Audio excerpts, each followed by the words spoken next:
আপনাদের বলি, দেখুন, দুঃখ দূর করা খুব দরকার।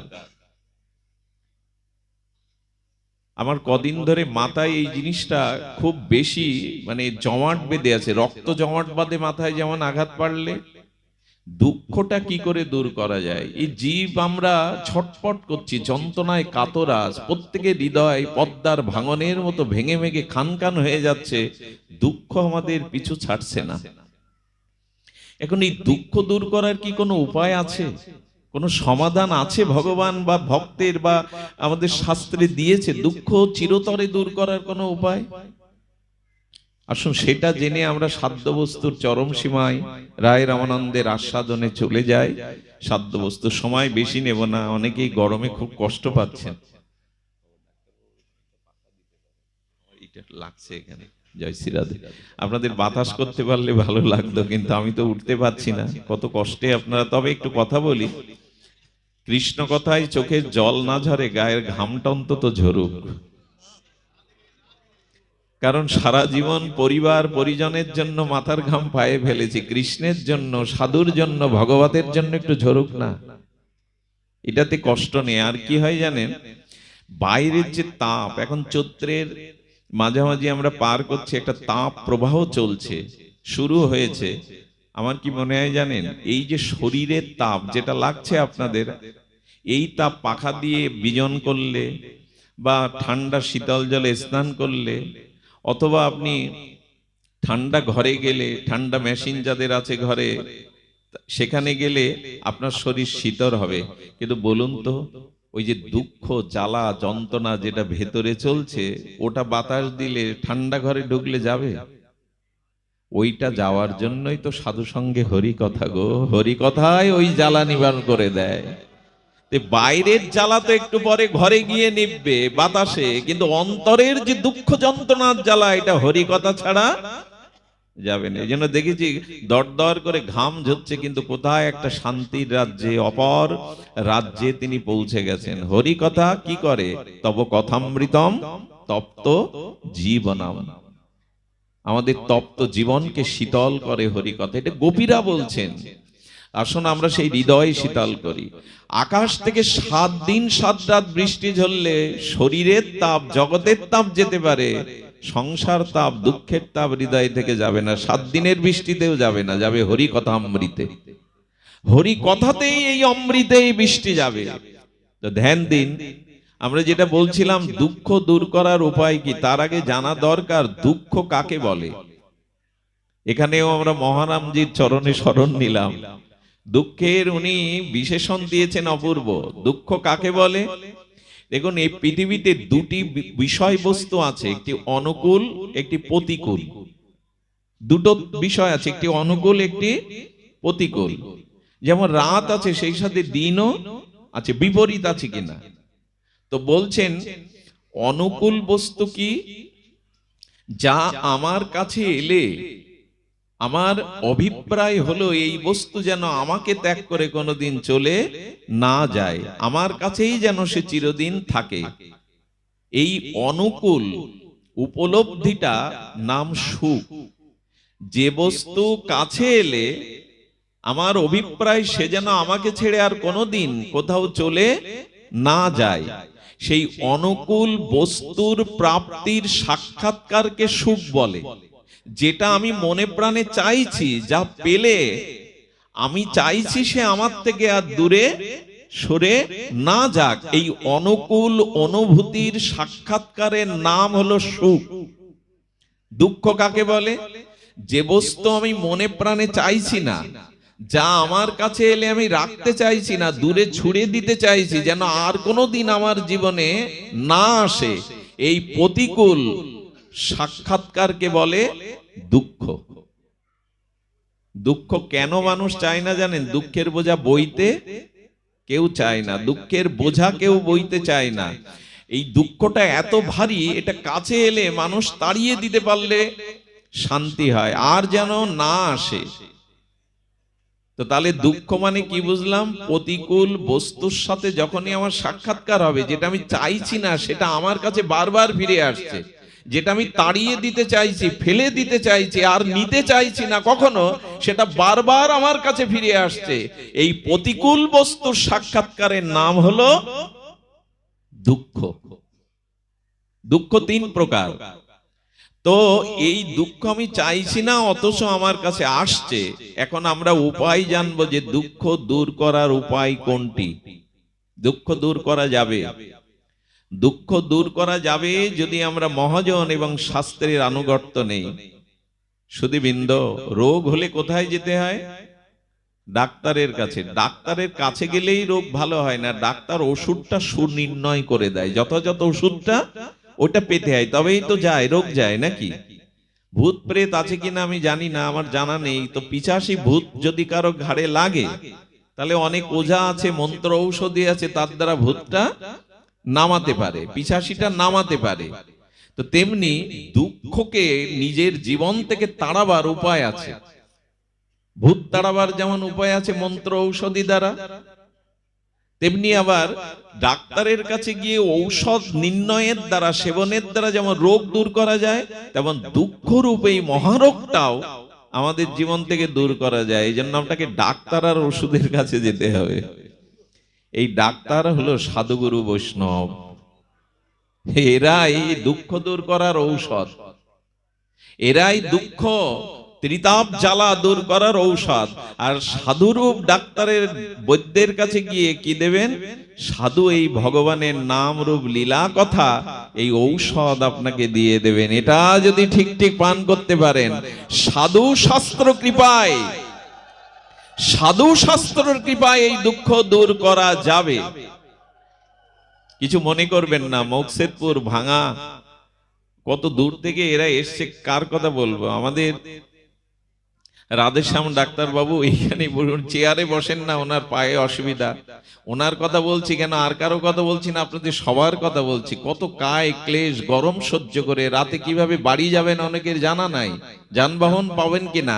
এই যে এসেছেন, মাটিতে বসতে দিয়ে গরমের মধ্যে না আপনাদের জলযোগ করা হচ্ছে, না আপনাদের আপ্যায়ন করা হচ্ছে, বলুন যে শান্তিটা আপনারা এখন পাচ্ছেন, সংসারে সারাদিন পেয়েছিলেন কিনা?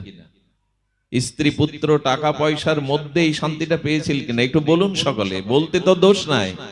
এখন কেন পাচ্ছেন? কারণ ডাক্তার যদি সঠিক হয়, ঔষধ যদি যথাযথ নির্ণয় হয়, ওটি খেলে রোগের প্রকোপ বা যন্ত্রণা যাবে। তেমনি সাধুর সঙ্গে গিয়ে সাধু গুরু বৈষ্ণব সজ্জন এদের মতো বৈদ্য বা ডাক্তারের কাছে গিয়ে হরিকথা, হরিনাম, ভগবানের নাম রূপ লীলা ঔষধ যদি কান দিয়ে হৃদয়ে যায়, তবে তাপ জ্বালা এমনি দূর হয়ে যায়। তাপ জ্বালা দূর তো হবেই, এটি দূর হয়ে যাবে সাধু শাস্ত্র কৃপায়। কেহ যদি এই ভজন পায়, তখনই দূর হবে, এটার প্রমাণ এক্ষুনি। এই জন্য জগতে দুঃখ দূর করা মানে দুঃখ থাকবে না, দুঃখ থাকবে। দুঃখ জ্বালা জরা ব্যাধি মৃত্যু, এটা জগতে যতদিন আছি, জগতে যতবার আসবো থাকবো, কিন্তু ওর স্পর্শ আপনাকে শেষ করে দিতে পারবে না, আপনাকে শেষ করে দিতে পারবে না। এই জন্য শত দুঃখের মাঝেও ভক্ত কোথায় যেন ভগবানের করুণাকে উপলব্ধি করে। শত দুঃখের মাঝে ভক্ত ভগবানের করুণা উপলব্ধি করে মাঝে মাঝে কুন্তির মতো বলে ওঠে, প্রভু দাও, দুঃখ দাও। ধূপ না পড়লে কি গন্ধ বিলায় প্রভু? চন্দন না ঘষে ক্ষয় করলে কি তার সুবাসিত পবিত্রতা প্রকাশ করে? তেমনি দুঃখ দাও, দুঃখের মাঝেই যে তোমার কথা বেশি মনে পড়ে, দুঃখের মাঝেই যে তোমার নাম রূপ লীলা বড় আস্বাদন হয়, ওই দুঃখটাকেও ভগবানের কৃপা মনে করে তার মধ্যে তিনি আনন্দ আস্বাদন করতে থাকেন। প্রমাণ নিবেন? চলুন গৌর লীলায়। আহা, মহাপ্রভু কীর্তন করছেন, হেমদণ্ড বাহু তুলে রাধা ভাবদ্যুতি সুবলিত তনু, মহাপ্রভু সেবা সঙ্গনে আকাশ বাতাস মুখরিত করে সংকীর্তন প্রেমানন্দে নর্তন কীর্তন করছেন। ঠিক সেই দিনই কি ঘটলো জানেন? মহাপ্রভু বাইরের বাড়িতে কীর্তন করছেন, শ্রীবাস হঠাৎ করে কি মনে করে ভেতরে গেলেন। ভেতরে যেখানে রমণীকুল মহাপ্রভুর সংকীর্তন আস্বাদন করেন, সংকীর্তন রস, সেখানে গিয়ে দেখে শ্রীবাস ঠাকুরের স্ত্রী মালিনী দেবী কাঁদছে। ধ্যান দিয়ে শুনুন, মালিনী দেবী কাঁদছে। মালিনী দেবী কাঁদবার কারণ হলো এই শ্রীবাস এবং মালিনীর একমাত্র পুত্র শিশুপুত্র মৃত্যু যন্ত্রণায় শশ উঠেছে। আমি যখন খুব কষ্ট পাই, দুঃখ পাই, তখন এই লীলাটি বারবার স্মরণ করি, কেন বারবার চলে আসে। দেখুন ভক্তদের অনুভূতি কি। শর যখন উঠেছে তখন মালিনী দেবী বললেন, ঔষধ আনবে না? তোমার একমাত্র পুত্র, ঔষধ দেবে না? ছেলেটা মরে যাচ্ছে, শশ উঠেছে, কিছু করবে না? শ্রীবাস বললেন, ঔষধ আছে, আমি আনছি। দৌড়ে গিয়ে মহাপ্রভু যেখানে কীর্তন করছিলেন সেই মহাপ্রভু চরণ ধুলি এনে ওর জিহ্বায় দিয়ে দিলেন। আমার কাছে এর থেকে বড় ঔষধ আর জগতে নাই। কিন্তু মাঝে মাঝে সব ওষুধে ভেতরের রোগ সারলেও বাইরের রোগ সারতে চায় না। শ্রীবাসের ছেলে দেখতে দেখতে ওইখানেই মৃত্যুবরণ করলো। আচ্ছা আমায় বলতে পারেন, যারা আঙুল তুলি প্রভু তোমার ভজন করি, তোমার চরণে পড়ে থাকি, তুমি দুঃখ দিচ্ছ কেন? স্বয়ং মহাপ্রভু কীর্তন করছে যার আঙিনায়, তার ছেলে মারা যাবে, মেনে নেওয়া যায়? এটার ব্যাখ্যা কি প্রভু? তুমি স্বয়ং যার গৃহে নিত্য করছো, কীর্তন করছো, তার একমাত্র ছেলে মারা যাবে, তোমায় ডাকবে কেন মানুষ? তোমায় ভজন করবে কেন মানুষ? আহা, গৌর লীলা এটা সরোবর, সিদ্ধান্তের সরোবর, প্রেমের সরোবর, আস্বাদনের সরোবর এই গৌর লীলা। শ্রীবাস তখন বলছেন, মালিনী, মালিনী, পুত্র মারা গেছে, পুত্র পুত্র বলে যদি মায়ার কান্না কাঁদো, আর এই ক্রন্দন যদি মহাপ্রভুর কানে প্রবেশ করে, আর তোমার এই পুত্র শোকের মায়া কান্নার যদি আমার গৌর হরি কীর্তন প্রেম আস্বাদন এখানে বিশ্রাম দেয়, তবে শুনে রাখো, পুত্র হারিয়েছো, সেই সাথে স্বামী হারা হয়ে বিধবা হবে, আমিও ডুবে মরবো সুরধ্বনিতে। শ্রীবাস যা বলে তাই করতেন উনি, পণ্ডিত শ্রীবাস বলেন, পুত্র হারিয়েছো, স্বামী হারিয়ে বিধবা হবে, যদি তোমার এই কান্নার দ্বারা প্রভুর কীর্তনে ব্যাঘাত হয়, এ সম্ভব? কোন পিতার পক্ষে কথা বলা সম্ভব? পুত্র মৃত্যুর পরে বলছেন, তুমি মায়া কান্না পুত্র রে বলে কেঁদো না ওগো, যদি কাঁদতে হয় গৌর বলে কাঁদো, কৃষ্ণ বলে কাঁদো, যদি কাঁদতে হয় গৌর বলে কাঁদো। সারাটা জীবন সংসারের কান্না কেঁদে গেলাম, আমার এটা হলো না, ওটা হলো না, সংসারের জন্য কাঁদলাম। কই গো, যার জন্য জগতে আসা, যিনি প্রাণারাম, তার জন্য কপটা চোখের জল ফেলেছি আমরা। সুধীজন, এই জন্য শ্রীবাস বলছে না গৌর বলে কাঁদো, যখন দেখছে মালিনী দেবীর পুত্র হারানোর সেই বিষম বেদনার অশ্রু আর কান্না থামছে না, শ্রীবাস তখন কি করলো জানেন? আঁচলের কাপড়টা মুখে গুজে দিয়ে বললেন, মা, তো যদি কাঁদতে হয় কাপড় মুখে গুজে কাঁদো, যেন শব্দটা মহাপ্রভুর কানে না যায়। এর ব্যাখ্যা আছে জগতে। প্রভুর সান্নিধ্যে গিয়ে শ্রীবাস বাহু প্রসারিত করে প্রভুর সাথে নিত্য কীর্তন করছে, সম্ভব? পৃথিবীতে পুত্র হারানোর থেকে, সন্তান হারানোর থেকে বড় ব্যথা তো জগতে আর নাই। শক্তিশাল যেদিন ভেঙে ফেলেছিলেন রাম ভগবান, সেদিন বলেছিলেন আমাকে 3টে জায়গায় দাও, পুত্রহারা পিতামাতার বুকে দাও এই শেল। এর থেকে বড় ব্যথা, এর থেকে ভারী বোঝা জগতে নাই। সেই বোঝা ঢেকে এসে কীর্তন করছে।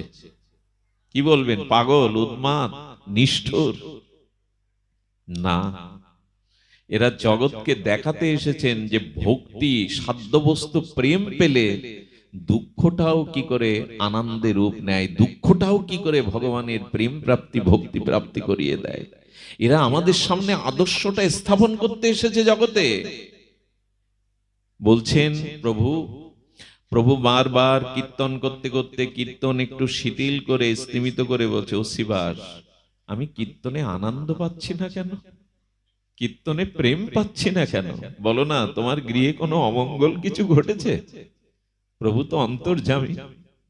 শ্রীবাস হাত জোর করে বললেন, প্রভু তুমি মঙ্গলময়, তুমি মঙ্গলময়, তুমি যেটা সেটা কোনো অমঙ্গল আসতে পারে না প্রভু। সূর্যে কখনো অন্ধকার আসতে পারে না, যেখানে সূর্য ওখানে আধার থাকে না। সূর্য কখনো আধার দেখতেও পায় না। প্রভু তুমি কীর্তন করো, তুমি মঙ্গলময়, এখানে কোনো অমঙ্গল নাই।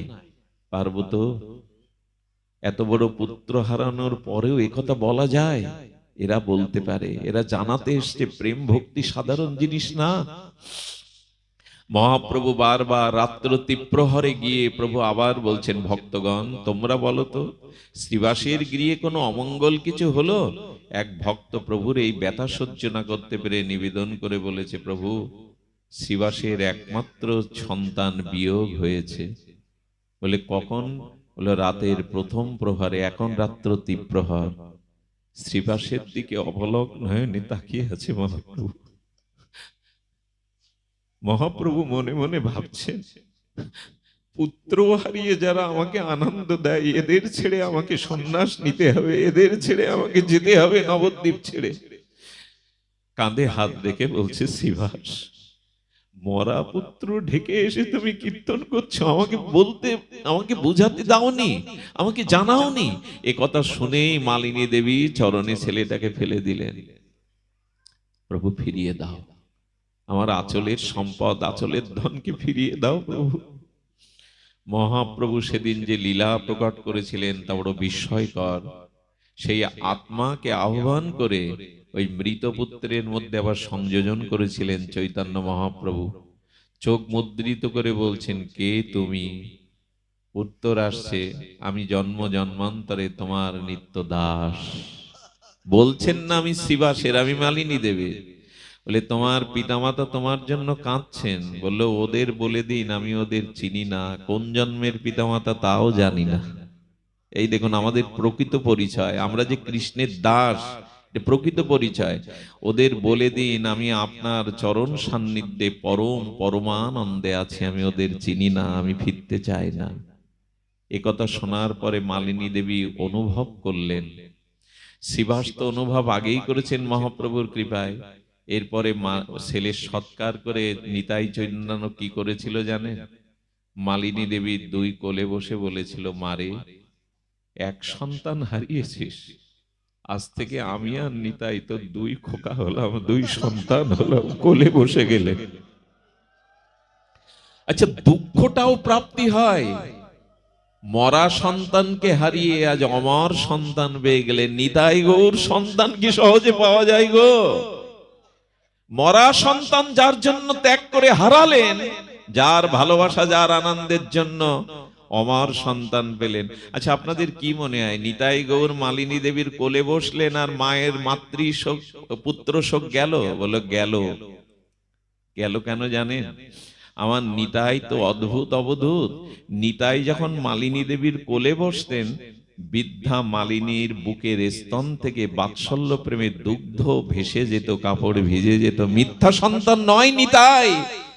এই জন্য যাদের সন্তান নাই, আমি বলি কি, ওই শূন্য জায়গায় আমার গোপালকে বসান, আমার মহাপ্রভুকে বসান, উনি সাড়া দেবেন, উনি প্রকৃত সন্তান।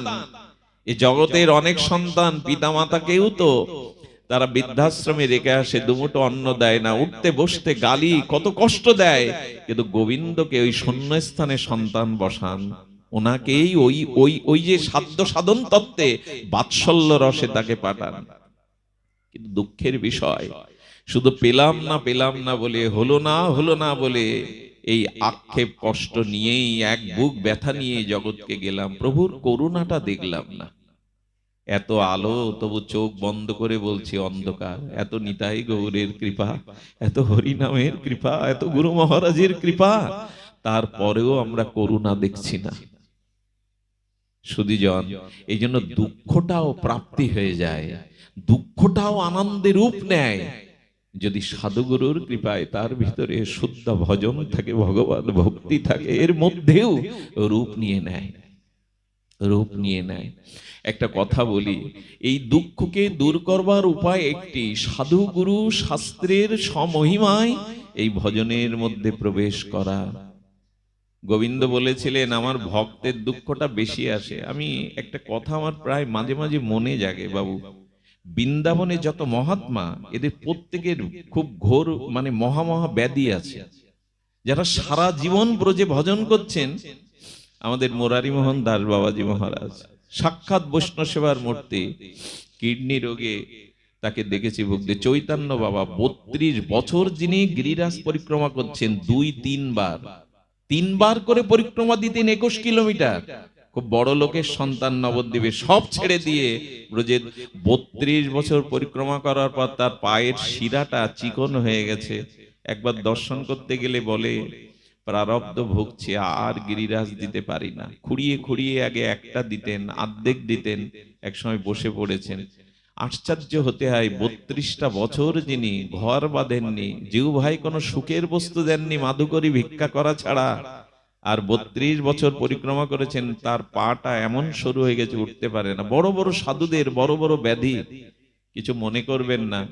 কিন্তু যারা ড্রাগ নিচ্ছে, যারা বিলাস বৈভাবে এনজয়ময় জীবন যাপন করে ভোগ বিলাসে কাটাচ্ছে, গাড়ি বাড়ি চলছে, এরা দিব্যি সুস্থ। আমার প্রশ্ন জাগে, কেন প্রভু, কেন এটা, কেন জানেন? প্রভু উত্তর দিচ্ছেন, আমার যে হয় তাকে আর দুঃখ কষ্ট যন্ত্রণা জন্ম মৃত্যুর সংসারে আমি আর আসতে দেই না। যে আমার হয় তাকে আমি আমার চরণে নিয়ে আসি। যেখানে মৃত্যু নেই, জরা নেই, ব্যাধি নেই, হতাশা নেই, যেখানে আছে প্রেমানন্দ অমৃতের সাগর। তাই কর্মফল যতদিন আছে ততদিন তো জীব আমার কাছে আসতে পারে না। তো যে আমার চরণে শরণ নেয়, তার অনন্ত জন্মের প্রারব্ধ কর্মভোগ এক জন্মেই বেশি বেশি ভুগিয়ে নিয়ে আমার কাছে নিয়ে আসি, যাতে তাকে আর না আসতে হয়। সব ভক্তদের জীবনে দেখবেন দুঃখ কষ্ট জরা ব্যাধি বেশি, এই জন্মেই ভুগিয়ে নিয়ে তাকে গোবিন্দ নিয়ে যাবে না, আর তাকে আসতে দিবেন না। এই মাধব দাস বাবাজির কথা মনে আছে? আরে রক্ত আমাশা হয়েছে, অতি রক্তসার, বারবার মলমূত্র ত্যাগ করতে যাচ্ছেন, শেষে তো শৌচের জলটাও নিতে পারলেন না, পড়ে গেলেন বালির মধ্যে। বলে, জগন্নাথ, তোমার সেবার সুযোগ যদি না দাও, তুলে নাও এই দেহ। সারাটা জীবন তোমায় সেবা করেছি, এখন পড়ে থাকবো ধুলাতে, মলমূত্র গায়ে মাখা, তোমার সেবা করতে পারবো না, তুলে নাও। কেউ তো আর জল বয়ে দেবে না কেউ কারো। কাউকে যেন বলেছিল, বাবা 1 ঘটি জল দাও না, বলে মেতর পেয়েছো, চাকর পেয়েছো। হঠাৎ দেখছেন কে যেন নিজে হাতে শীতল জল ঢেলে তার মলমূত্র ধুয়ে দিচ্ছে। পেছনে ফিরে তাকিয়ে দেখে সাক্ষাৎ জগন্নাথ এই কাজ করছে। ঠাকুর, সখা, এ কাজ তোমার না, কেন আমাকে কলঙ্কিত করছো? তুমি আমার মলমূত্র তুমি ধুয়ে দিচ্ছ। জগন্নাথ বললেন, সারা জীবন আমায় সেবা করেছো, আমারও তো স্বাদ হয় তোমার মতো ভক্তের সেবা করবার, এই সুযোগটা দাও আমায়। সারাটা জীবন ভালোবেসে আমায় সেবা করেছো, আমারও তো স্বাদ হয় তোমাকে সেবা করবার। বললেন, এটা তোমার মানায় না, এটা তোমার কাজ নয়। আচ্ছা, তুমি আমার একটা প্রশ্নের উত্তর দাও তো, আমার রোগটা সারিয়ে দিলেই তো মিটে যায়, ধুয়ে দিচ্ছ কেন? সারিয়ে দিলেই তো মিটে যায়, যায় কিনা? ধুয়ে দেওয়ার তো প্রয়োজন নেই, সারিয়ে দাও। হ্যাঁ, জগন্নাথ তখন বলেছিলেন, মাধব, আমি তোমার এর সারাবো না। কেন জানো? এই কারণে, আমার ভক্তকে আমি প্রারব্ধটা ভুগিয়ে নেই, যাতে আর তাকে এই মরণশীল জগতে বারবার না আসতে হয়। মাধব এই জন্য জানেন, শত দুঃখের মাঝে কোথাও একটা সান্ত্বনা পায়। আপনাদের মতো ভক্তদের যখন পাশে পায়, আশীর্বাদ বাণী পায়, আর হৃদয়ে মনে করি, দুঃখের মাঝে তোমার কথাটাই তো বেশি মনে পড়ে। ভগবানের কথা মনে করাটা, স্মরণ করাটাই হলো জগতের সব থেকে বড় সম্পদ। এটা বিপদ না। যখনই দেখবেন যে কারণে ভগবানকে মনে পড়ছে আপনার, জানবেন ওটা বিপদ না, ওটাই সম্পদ। আর যে সম্পদ পেলে ভগবানকে ভুলে যায় আমরা, ওটাই বিপদ। এটা কবে জানবো, কবে বুঝবো, কবে অনুভূতি আসবে যে যে কথা তোমার স্মরণ করিয়ে দেয় যে পরিস্থিতি, সেটাই সম্পদ, যা তোমাকে বিস্মরণ করিয়ে দেয় সেটাই বিপদ। আমরা ভালো নেই কেন জানেন? কৃষ্ণ ভুলে গেছি আমরা, ভালো থাকতে পারে না। সূর্য পূর্ব দিকে, আপনি পশ্চিম দিকে তাকিয়ে আছেন, সূর্যের কিরণ পাবেন না তো, আপনি আপনার মুখে সূর্যের কিরণ পাবেন না। তেমনি কৃষ্ণ বিমুখ অনাদি বহির্মুখ যে ব্যক্তি, সে কখনো শান্তি পেতে পারে না। কৃষ্ণমুখী হয়ে দেখুন, আমরা অনন্ত জন্মেই বহির্মুখী চলেছি। বহির্মুখী না, অন্তর্মুখী হতে হবে। অন্তর্মুখী হওয়ার জন্য মহাপ্রভু এই সাধ্য সাধন, ইহা বাহ্য আগে কহ, ভেতরে যাও। রামানন্দ, আরো আরো ভেতরে যাও, বাইরে কিছু নেই। খনিজ সম্পদ কি মাটির উপরে থাকে? সোনার খনি, অমুকের খনি, তেলের খনি সব ভেতরে থাকে, বাহ্যিক ভিত্তিতে শান্তি নাই। যদি শান্তি পেতে চান তো ভেতরে প্রবেশ করুন। ভেতরে প্রবেশ মানে বহির বৃত্তি থেকে অন্তর বৃত্তি। কিন্তু একটা কষ্ট লাগে কি জানেন, অপরাধ নেবেন না, ভোগের থালায় বা অন্যের থালায় যদি মাথার চুল পান, ওটার ভগবানের ভোগে লাগানো যায়? আপনি ওই গ্রাস তোলেন মুখে? তাহলে এখানে জানলাম চুল শুদ্ধ বস্তু নয়। কিন্তু কি কষ্ট লাগে জানেন, এই বর্তমান প্রজন্মের অনেক ছেলে মেয়েরা, মায়েরা, বাবারা এই চুলের এমন করে ফ্যাশন ভাবে চুল কাটে, এমন করে চুলের সৌন্দর্য রং করে। আমার কি মনে হয় জানেন, মানুষ এখন চুলের সৌন্দর্য দেখাতে আর দেখতে ব্যস্ত, কিন্তু হৃদয়ে যে ভগবান আছেন সেই সৌন্দর্যের দিকে দৃষ্টি নেই, ভেতরের দিকে দৃষ্টি নেই আমাদের। চুল কখনো সৌন্দর্যের প্রতীক হতে পারে? তাই নিয়েই আমরা ব্যস্ত। এই জন্য এই বহির্বৃত্তির থেকে ভেতরে আসুন। খনিজ সম্পদ মাটির নিচেই থাকে, ভূগর্ভে থাকে, উপরে থাকে না। আমরা আচ্ছা, নখ কখনো পবিত্র হতে পারে? আমাদের ধর্মে নখকে পবিত্র বলেনি। নখের একটা অংশ কোথাও পড়লে এটা বিষাক্ত হয়ে যায়। সেই নখের সৌন্দর্যকে আমরা দেখাতে দেখতে ব্যস্ত, অথচ ভেতরের সৌন্দর্যকে আমরা দেখছি না। আমাদের গতি প্রকৃতি কোন দিকে যাবে, আর কত দিকে যাবে বলতে পারেন? আর কত দিকে যাবে? এই জন্য আসুন অন্তর্মুখী হন। বাইরের কিছু পাবেন না আপনি। অন্তর্মুখী কৃষ্ণ, বহির্মুখ জীব শান্তি পায় না, দুঃখ তাড়াতে পারে না। ওই বহির্মুখী তো তাকে দুঃখ ডেকে আনছে। ভোগের দিকে যার দৃষ্টি, প্রবৃত্তির দিকে যার দৃষ্টি, ইন্দ্রিয়ের দিকে যার দৃষ্টি, সে শান্তি পাবে কি করে? অন্তরে শান্তি তো অন্তরেই আছে, ভেতরেই আছে, বাইরে শান্তি নাই। বাইরে যদি শান্তি রাখতো, যুগ যুগান্তর ঋষিমুনিরা গুহার মধ্যে বসে, পাহাড়ের গুহার মধ্যে বসে চোখ বন্ধ করে নিজের দিকে তাকাতো। ওরা চোখ বন্ধ করে নিজের ভেতরে তাকাচ্ছে কেন? যোগী ঋষিমুনিরা, ভারতীয় সব ঋষিদের দেখবেন চোখ বন্ধ করা, মুদ্রিত করা। এর কারণ কি? শান্তি আছে অন্তরে। সেই অন্তরের দৃষ্টিকোণেই আমাদের আজ তাকাতে হবে। এই বহির্বৃত্তির থেকে ভেতরের বৃত্তিতে আনতে হবে, তবেই না জীবনের এই উন্মুক্ত দুয়ার খুলবে। আমরা চলে আসি, দুঃখ দূর করার উপায় জানলাম সাধু শাস্ত্র কৃপায়। যদি সাধু শাস্ত্রের এই শ্রবণ কীর্তন স্মরণ ভজন জীবনে গ্রহণ করতে পারি, তবে দুঃখ আসবে। সেটা ডাক্তাররা যেমন অবাস করে কাটে, অবাস করে কাটলে রোগী তখন বুঝতে পারে না, তেমনি আমার ভক্তেরও দুঃখ প্রতিকূল অবস্থা আসে, কিন্তু আমি তাকে এমন করুণা দান করে এই দুঃখটা এসে যায়, কেটে যায়, কিন্তু সে বুঝতে পারে না। এতে তার আধ্যাত্মিক চিত্তের প্রসারতা ঘটে, এতে সে শেষ হয়ে যায় না। এই জন্য আসুন এই দুঃখ দূর করবার উপায় সাধুগুরুর শরণ নিয়ে এই শ্রবণ কীর্তনে আসা। আমি বলতে চেয়েছিলাম এই সাধ্য সাধনের তত্ত্বের দুটি রস আমি সামান্য একটু বলবো। একটু সখ্য রস, একটি মাধুর্য রস। বাৎসল্য রস, মাধুর্য রস, সখ্য রস। আপনাদের মনে আছে বৃন্দাবনের ব্রজবিপিনে এই মধুর ও আনন্দ কাননে এই রসের কেলি বার্তা। আমার রসরাজ রসিকেন্দ্র মৌলি রসিক শেখর অখণ্ড পরতত্ত্ব রসব্রহ্ম রূপে ত্রিভঙ্গ মুরারি শ্যাম সুন্দর রূপে গোপী সাথে গোপীনাথের এই লীলার মধ্যে সাধন সাধ্য তত্ত্বের মহিমা বিরাজ করলেন। আমাদের উপাসনায় এক কৃষ্ণকে নয়, আমাদের উপাসনা প্রেমময়ী রাধা রানীর যুগলেরই উপাসনা। আমরা এক কৃষ্ণের উপাসনা নয়, যুগল মাধুর্যের উপাসনা। আর এই যুগল হয়ে এলেন আমার সে গৌর সুন্দর রাধা ভাবদ্যুতি সুবলিত তনু। তো এই যুগল ভজনে আমাদের অধিকার দিয়েছেন চৈতন্য মহাপ্রভু। বন্ধু সুন্দর ভাবতে শুরু করেছেন, ভাবিয়েছেন জগৎকে এই মধুরারতি ব্রজ প্রীতি। এই মধুরারতি ব্রজ রতিমতি প্রতি আমাদের গুরুদেবের আদেশ। শ্রীধাম বৃন্দাবন যুগল ভজন ধন মোহে করালো উপদেশ। আরাধ্য ভগবান ব্রজেশ তনয় শ্রদ্ধামং শ্রীবৃন্দাবনং রম্য কাচিত উপাসনা ব্রজবধূ বর্গেন যা কল্পিতা। এই তো ব্রজের সেই ভজন।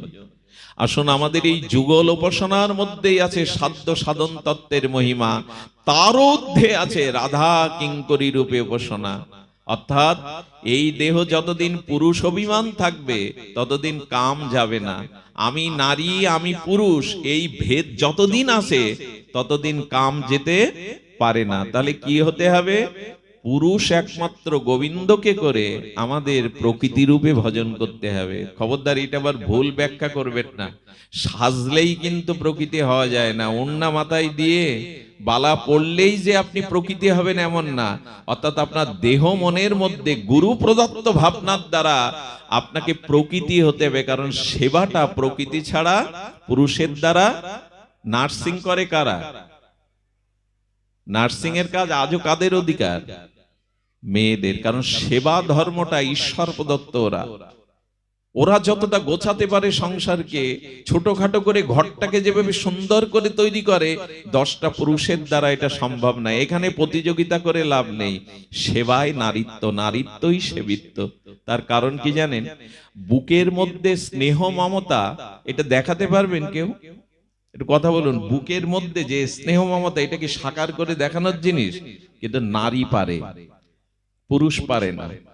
দেখুন, সন্তান জন্মদান পিতা মাতার দ্বারা হয়, স্বামী স্ত্রীর দ্বারাই হয়। কিন্তু পিতার বুক থেকে এক ফোঁটা রক্ত থেকে দুধ তৈরি হবে? হয়েছে কখনো? সন্তানের মুখে অমৃত দুগ্ধ হয়েছে? মায়ের বুক থেকে হয় কেন? মা তার স্নেহ মমতাটা সাকার করে দেখাতে পারে, কারণ সেবার মূর্তি তো। সন্তান কাঁদলেই মায়ের বুক ভারী হয়ে আর তার বুকের বসন ভেজে যায়। রক্তটা কি করে সাকার রূপ নিয়ে দুধ হয়, স্নেহ ঝরে পড়ে, এ নারী ছাড়া পৃথিবী আর কারো দ্বারা সম্ভব না। এর দৃষ্টান্ত দ্বিতীয় নাই। আরে এমন অমৃত বেরোয়, কোন বিজ্ঞানী আজ পর্যন্ত দুধের কোটায় লিখতে পেরেছে এটা মায়ের দুধের সমান? আজও পারেনি। এটা হবে না। এই জন্য নারীত্বই সেবিত্ব। রাধারানী নারী কিশোরী রূপ নিলেন কেন? রাধারানী কিশোরী রূপ নিলেন কেন? গোপীরা গোপী রূপ নিলেন কেন? অন্য রূপে সেবা করা যেত না? বললো নারী ছাড়া তো সেবা করা যায় না। একমাত্র পুরুষ গোবিন্দ। আর যদি আপনি প্রকৃতি রূপে তার সেবা করতে পারেন, তাহলে কি হবে জানেন? এই মঞ্জরি ভাব সাধনার দ্বারাই আমাদের সাধ্য সাধন তত্ত্বের চরম স্তরে পৌঁছানো যাবে। সেটা কেমন একটু ছোট্ট দৃষ্টান্ত দিয়ে বলে আজকের পাঠ বিশ্রাম করি। মহাপ্রভু যখন গম্ভীর গাম্ভীরায় রাত্র দ্বীপ্রহরে তার মাথুর বিরহের সেই রাধারানী উদ্ধব দর্শনে যে মাথুর বিরহে জেগে উঠেছিল, সেই বিরহে মহাপ্রভু মুখ ঘষতেন। মাঝে মাঝে প্রাচীর পেরিয়ে কিভাবে অজানা আকর্ষণে বাইরে এসে পড়তেন, আর বাইরে তার লোমগুলো দিয়ে রক্ত উদ্গীরণ হতো, আর তার দাঁতগুলো যেন এই হেলে হেলে পড়ে যায়, আর রমকূপে লক্তগম দন্ত সব হলে, কবু অঙ্গ ক্ষীণ হয়, কবু অঙ্গ ফুলে, অস্থি মজ্জা সন্ধি বিগলিত হয়ে প্রলম্বিত হয়ে যেত প্রভুর এই দিব্য প্রেমময় শরীর। কখনো কখনো হস্তপদ কর্মাকৃতির মতো ভেতরে প্রবেশ করে মাটির ঢেলা পাকিয়ে যেত। এ ব্যাখ্যা করে ভাষা দিয়ে বোঝাবার বিষয় না। এমনি করে মহাপ্রভু যখন পড়ে আছে কালিন্দী গাভীর মধ্যে, গাভীগুলো মহাপ্রভুর অঙ্গের প্রেমগন্ধ আস্বাদন করছেন, জীব দিয়ে চেটে চেটে দিচ্ছেন। স্বরূপ দামোদর রামানন্দ তারা মহাপ্রভুকে এই বস্ত্র করে এনে নাম দিচ্ছেন, হরে কৃষ্ণ নাম দিচ্ছেন, রাধে রাধে নাম দিচ্ছেন। এই নাম নিতে নিতে মহাপ্রভুর চেতনা ফিরে পেয়ে মহাপ্রভু বলল, কেন আমাকে কোলাহল করে এখানে ডাকলে? প্রভু কোথায় ছিল যে ওনাকে ডাকলো? কেন তোমরা কোলাহল করে আমাকে ডাকলে? বলে কেন? বলে আমি রাধা কুণ্ডের তীরে দাঁড়িয়ে রাধা কুণ্ডের নির্মল প্রেমময় জলে রাধা কৃষ্ণের নিত্য জল কেলি দেখছিলাম দাঁড়িয়ে দাঁড়িয়ে। রাধা কৃষ্ণের বসন আমার হাতে ছিল, স্নান করে উঠলে ওই বসন সুগন্ধি তাদের পরাবো বলে দেব বলে তোমরা চেঁচামেচি করে ডেকে কেন আমাকে আনলে? অর্থাৎ মহাপ্রভুও এই মঞ্জরি ভাব সাধনার সাধনা মনে মনে করতেন। ওইখানেই তো আস্বাদনের রস। আমি তো খুব ঝড়ের মতো বলে গেলাম, এটা এইভাবে বোঝা যাবে না। এটা গুরু প্রদত্ত মঞ্জরি ভাব সাধনায় বোঝা যাবে। এই নিবেদন ধরো সখীর অনুগত করো, এই মনের অভিলাষ বিলাস কুঞ্জে দিও বাস। এই বিলাস কুঞ্জের বাস কেমন জানেন? এই লীলা করতে করতে এক বাবা কি করেছেন, এক বাবা গুরুদেব বলে দিয়েছেন, তুই মনে মনে তোর সেই কল্পনার জগতে আর দেখবি রাধা কৃষ্ণ জল কেলি করছে মানস সরোবরে, তুই সখী রূপে সুগন্ধির বোতলটা দাঁড়িয়ে থাকবে, রাধা কৃষ্ণ স্নান করে যখন নূতন পোশাক পরবে ওদের অঙ্গে এই সুগন্ধটা লেপন করে দিস। সেই শিশিটা বাবাজির হাতে দিয়েছেন। বাবাজি মনে মনে মনের শিশি, মনের সুগন্ধ, মনের ভজন, মনের কল্পনা, উনি সেই সখী মঞ্জরি রূপে দাঁড়িয়ে সুগন্ধটা হাতে নিয়ে দাঁড়িয়েছেন। দেখছেন যে স্বচ্ছ মানস গঙ্গার জলে রাধা মাধব সখী সহ জলকেলি করছেন। স্নান করে নব অনুরাগের সেই নিত্য নূতন পোশাক পরে যখন এগিয়ে আসছেন, উনি সেই রূপ দেখে, মাধুর্য দেখে, যুগল প্রীতিময় মাধুর্য রূপ দেখে ওনার হাত থেকে সুগন্ধের শিশিটা মাটিতে পড়ে ভেঙে গেছে। বাইরে কিন্তু কিছু নেই, বাইরে কিন্তু কিছু নেই। আমার কি মনে হয় জানেন, যে যা ভাবে সে তাই হয়ে যায়। এই ভজনটা ভাবনারই, যে যা ভাবে তাই হয়।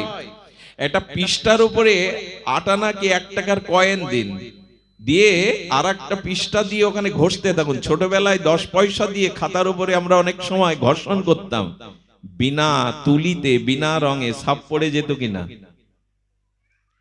আচ্ছা, শুয়োপোকা প্রজাপতি হয় কি করে? পোকাটায় বিচিত্র রং বেরঙের প্রজাপতি রূপ নাই, মরে গিয়ে হয় তা না, কিন্তু খুব মার্মিক কথা। শুয়োপোকাটা সুতো কাটতে কাটতে রঙিন প্রজাপতি হয়ে বেরিয়ে যায়। যদি একই শরীরে মারা না গিয়ে একটা শরীর থেকে আর একটা শরীরে যাওয়া যায়। আচ্ছা, আপনারা শিক্ষিত জ্ঞানীজন, আজকাল ডাক্তাররা হরমোন চেঞ্জ করে যুবতীকে যুবক বানাতে পারে কিনা? ডাক্তারবাবু পারে কিনা? হরমোন চেঞ্জ করলে হয় কিনা? হয়ে যায়। তো ডাক্তারের দ্বারা যদি নারী পুরুষ হতে পারে হরমোন চেঞ্জ করে, মহাপ্রভুর বিশেষ কৃপায়, গুরুদেবের বিশেষ কৃপায় আপনি কেন রাধা রানীর কিঙ্করী হয়ে যুগল ভজন করতে পারবেন না?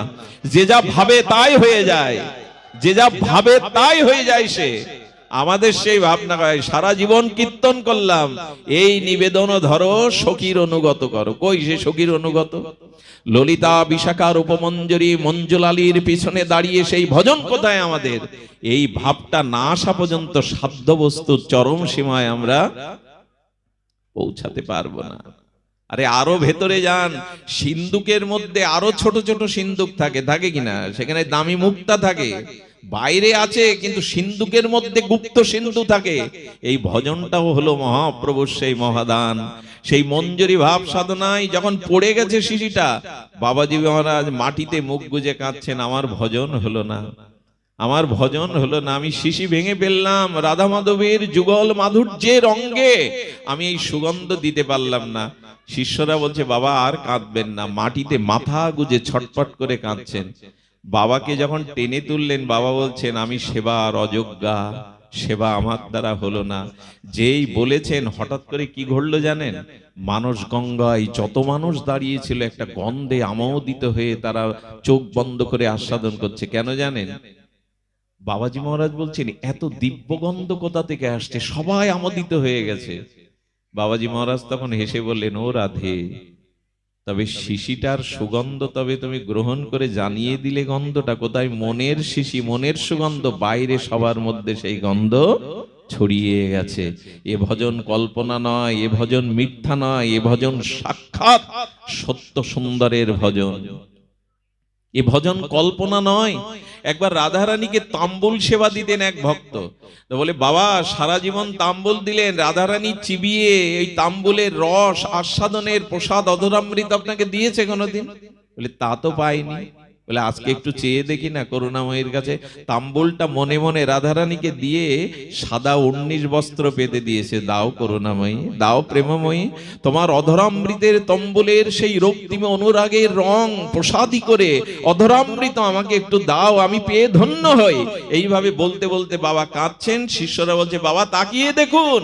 আরে তাকিয়ে কি দেখবে? দেখবে সাদা 19টার মধ্যে রাধারানীর সেই শ্রীমুখের অধরামৃত তম্বুল প্রসাদ রঙিন হয়ে গেছে তার সাদা কাপড়, রঙিন হয়ে গেছে তার সাদা কাপড়।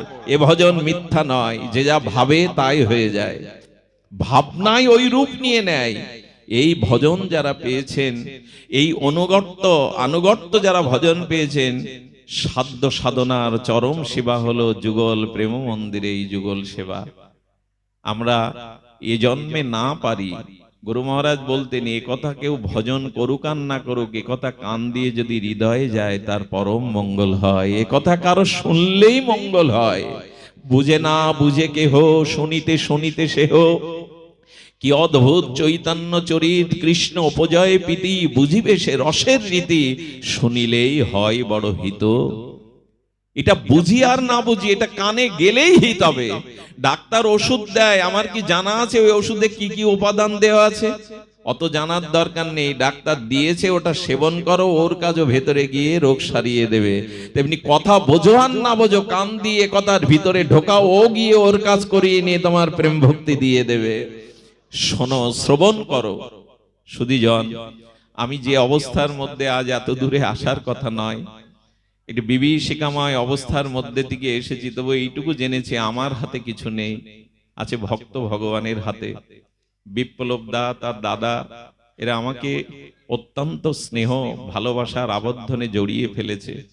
এই জন্য তার গুরু মহারাজের উপস্থিতিতে বছরের এই দিনটার একটা প্রলোভন আপনাদের থাকে, আমারও থাকে।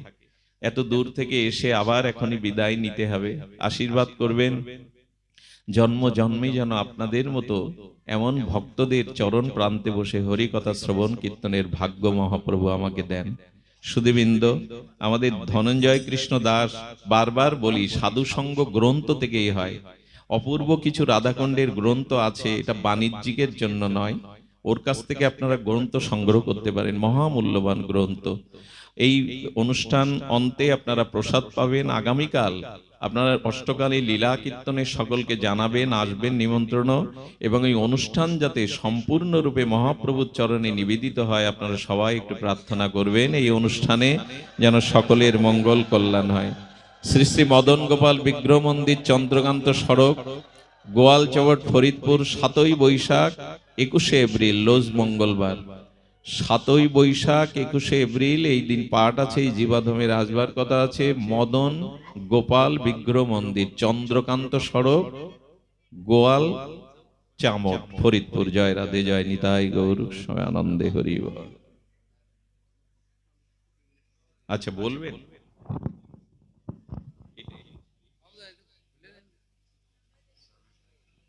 ডাক্তারবাবু, প্রসাদ নিয়ে যাবেন। ভালো আছে?